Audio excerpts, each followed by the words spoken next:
একটা টাওয়ার আছে চরপুকুর নারিকেল বাগানের পাশে। ব্যাপক সম্পদ আছে এখানে। এই সেটা গাছগুলো দেখছো?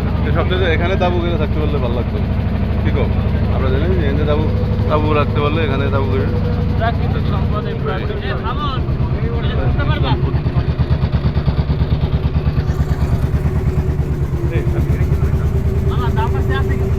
ওই ঝুলন্ত ব্রিজ ওখান দিয়ে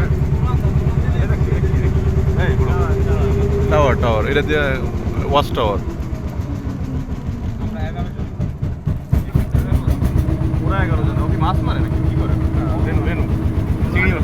ওখানে ওই যে বাগদা ধরতেছে।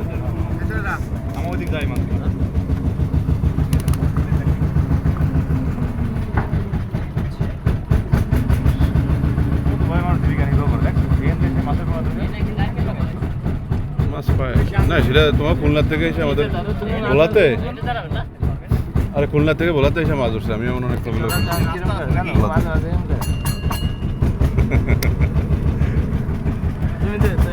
শব্দটা তোমার লাগে চাই না ঝুলন্ত ব্রিজ এই যে না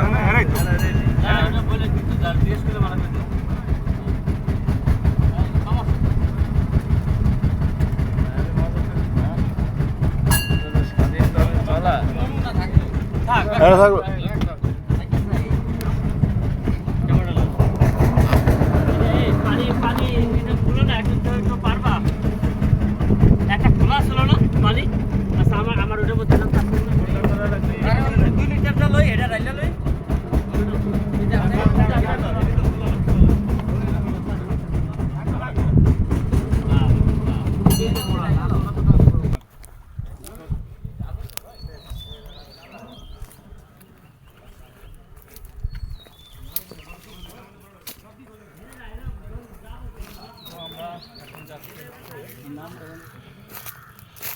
কুকরিমুখী ইকো পার্কে আছি আমরা।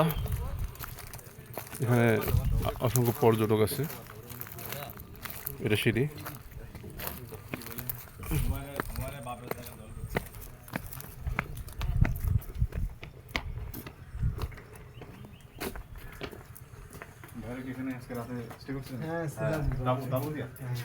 এটাই মজা হয়েছে তাও দিয়ে থাকা লাগে। অ্যাডভেঞ্চার যদি অ্যাডভেঞ্চারের মতো না হয় আসলে এইখানে দাদা আমরা আসলে রয়েছে আসলে বুঝছেন এই যে বাগানে থাকতে তো হোটেল মোটেল রেস্টুরেন্ট রাত্রেবেলায় পোকা মোকা ধরে খাবো রাত্রেবেলায় অ্যাডভেঞ্চার এটাই মাছ এখানে কিন্তু জাল মারা যেত দেখছো নদী। এটা সবচেয়ে পারফেক্ট হয়েছিল মাছ মারা। তবে আমি বলছি জালটা পারফেক্ট আমি আনিনি বুঝছো। আমি এবার এটাতেই এনে পাইতা এনে নদীতে গভীর পানি। অনেক জায়গায় আমি আসার সময় কি করবো এবার আসলাম বুঝছেন দাদা জালটা কিনে আসলাম বাড়ি থেকে। এনে একটু বসি নাকি বলবা একটু রেস্ট নি যাই বলেন দাদা 8টা ক্লাস একটা জায়গা আছে বন কর্মকর্তারা করেছে। অনেকদিন দীর্ঘদিন না বসার কারণে প্লেসটা খুব ময়লা হয়ে আছে। আবার যেহেতু এটা অনেক বাগানের ভিতরে অনেক গভীর বাগানে সেক্ষেত্রে এখানে একটু ময়লা যেহেতু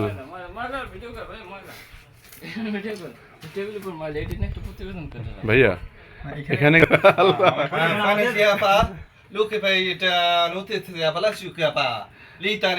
এখানে চায়না পর্যটককে দেখা যাচ্ছে।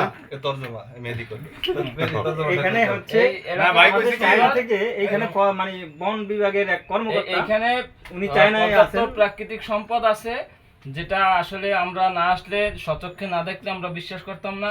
এটা নিয়ে আমরা বাংলাদেশ সরকারের সাথে কথা বলবো এবং আমরা আমাদের দেশের তরফ থেকে এখানে কিছু বিনিয়োগ করে এখানের প্রত্যন্ত অঞ্চলের অর্থনৈতিকভাবে এই অঞ্চলটাকে ডেভেলপ করার জন্য আমরা উদ্যোগ নেব। বাংলাদেশ সরকারের সাথে আমরা যৌথভাবে কাজ করতে আগ্রহী। এখন আপনারা বাংলাদেশ আরেকটু আছে ওইটার সাথে যে প্রথমে যে লাস্টে যে বলছে যে এটা বলছে যে